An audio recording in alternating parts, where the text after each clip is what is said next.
We are spending our day in Split, Croatia. So we're staying in the area, but we're actually staying further to the north in Cathedral, which is a lovely area, which is a little bit more our speed, a little quieter. As you can see, it's quite busy here right now. We're right at the ferry port, which is also the bus terminal. So there's a lot going on here. But we're headed to Diocletian's palace and we'll show you how to spend an afternoon in Split.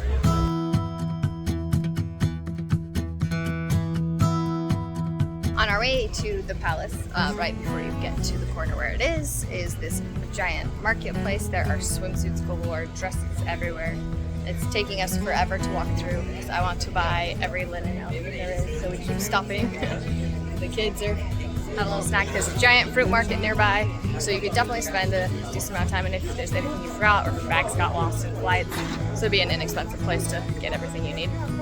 One of the best ways to experience any culture is your tongue. We really like to find sweets and foods that we aren't necessarily familiar with. So today we have stopped in to this little shop. They have these little pistachio things next to the baklava, and it doesn't look like anything I've seen before. And then they have all of these, they're called lokum. I've never heard of that before. It sounds like it's made of starch and sugar, so we're gonna check it out. And anyway, we're super excited to try something new. They have enough change. Okay, what did you get? I got melody too, which is pistachio. Taste it. Yep. And something else. I don't think it has any sugar at all. You have to try it. What do you think? I don't know. Cox? Oh, the aftertaste Is it really everything you wanted? The aftertaste tastes kind of like this is kind of like strawberry, and just like the Mix that up. aftertaste. I like it. Let's go. It's like the So this raspberry one that we got, it's not overly sweet, which I like. It's like a nice texture. But then it has some kind of like a fruit by the foot textured wrap around it with the raspberry flavor, but not overly sugar. I really like that. That's not bad at all. Anyway, the market continues. So we went out and around towards the park, and you can cut back through. This market is absolutely enormous, and then the palace is directly across here. Once you get inside the walls here, there are things like there's walking tours you can do in the mornings. There's free or paid ones. There are museums here that show you like the history of Split, which has been through quite a lot. So originally Diocletian's palace was built for the Roman Emperor Diocletian as his retirement home. Then later was taken over by the Venetians after the fall of Rome. It was taken over by the Parisians at some point. It was occupied during World War II by by Germany and Italy. So they really got a double whammy there. Then it was part of Yugoslavia, and then the Republic of Croatia. So it's been through some stuff, but it has honestly held pretty beautifully. Look at this.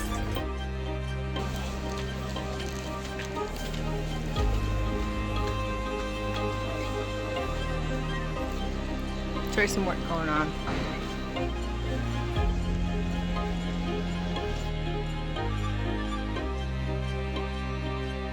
If you're a big Game of Thrones fan, there is a Game of Thrones tour through Croatia. There's also here in Diocletian's palace a lovely store with a bunch of souvenirs that are Game of Thrones inspired. So that's fun. Okay, do you guys remember when we were in Morocco and went to Khaleesi's and got tea that one time? That's her.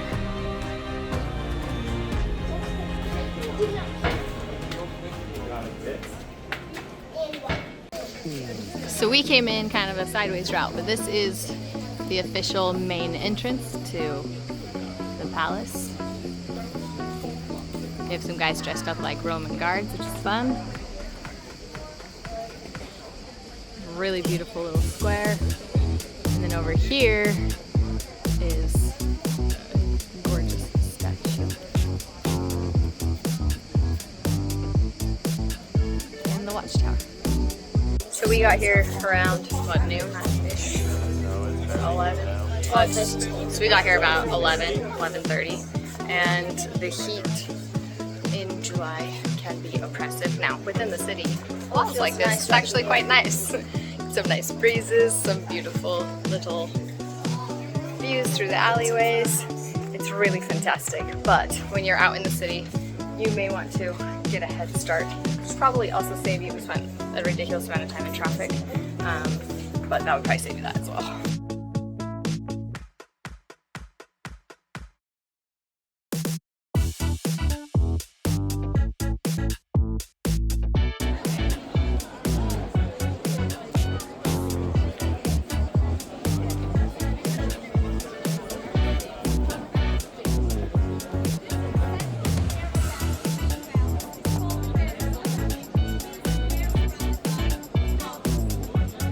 Have stopped. First of all, we admire my outfit.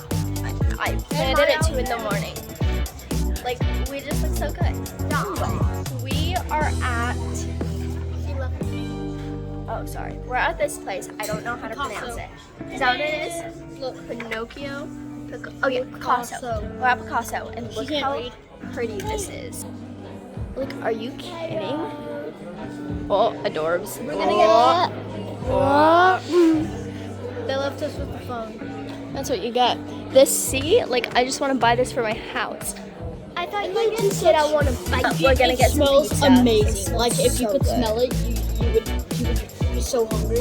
I think we might have found the pizza version of our favorite sandwich in Italy. It has a pistachio cream on it. I'm pretty excited for it. Does everything look good? I think they're a little hungry. Now that we've finished our lunch, we are going to head to the Temple of Jupiter, also known as Apollo. We have been reading some books that have a lot of Roman and Greek gods, and so the kids are excited despite the look on their face. Started reading them with them because I don't have any reading materials, so we're all a little excited.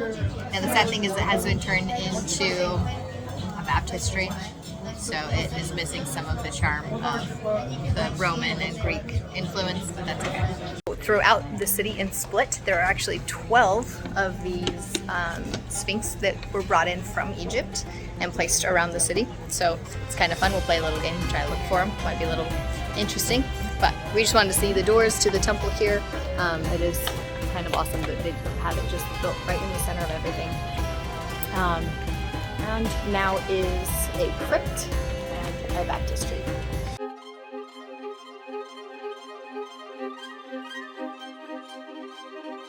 Reminds me of that one city in Italy. So the reason why this reminds you so much of Italy is we're right across the water, and the Venetians that built Venice actually occupied this area as well. Oh, well, so that would some be of the why. buildings are going to be Roman, and then you're going to see right next to it, you'll see the Venetian style. So we'll show you, you can see that a little bit here in the square. Absolutely beautiful as you come out the gates.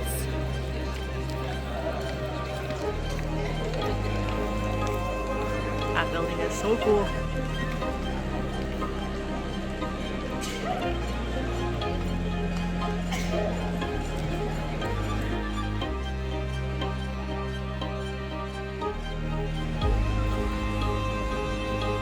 So we finished what was on the to-do list for Split, but we wanted to take a little walk, see what else there is. It looks like there's a fish market that usually sets up in here. It's cleaned up for the afternoon. The buildings are fantastic, and so every time we see a color or something we want to see, we just follow that. It's a pretty good way to explore a town, and you go from old town Split to our urban sites. And we're just this close to the water. What do you guys think of this area? Beautiful. Oh, it's a beautiful wow. There's that Venetian influence, yeah? Just so you know, we went to the restaurant. We asked for tap water, which you do in a lot of countries.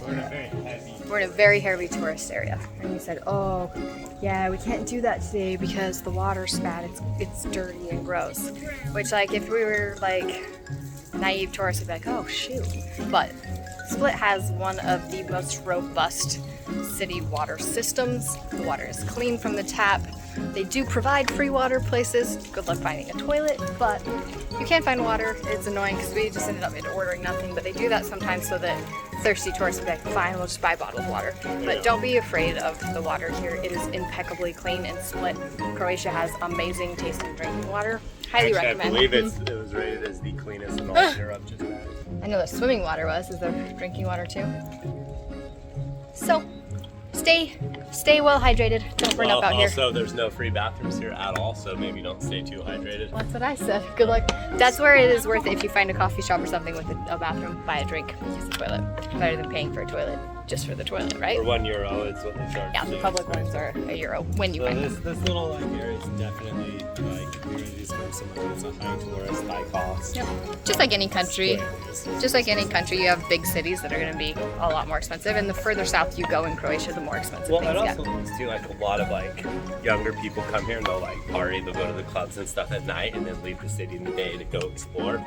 And so, if you're like us, it may not be the best place to stay. I'm very, very happy with where we're staying. The drive-in today was a disaster, but normally probably not too bad.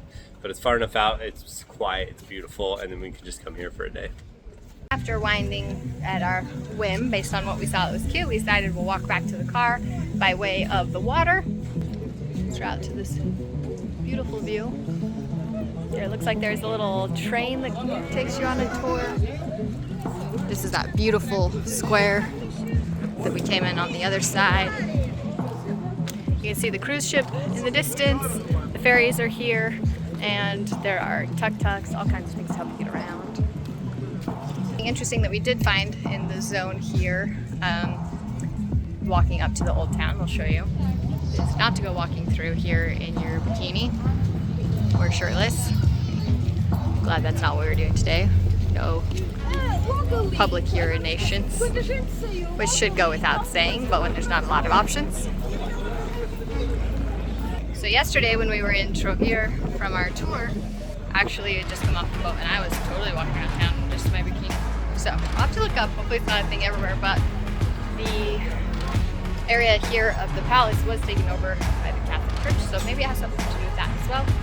But it definitely has a higher end feel because we're not all just hanging out in our beach wear.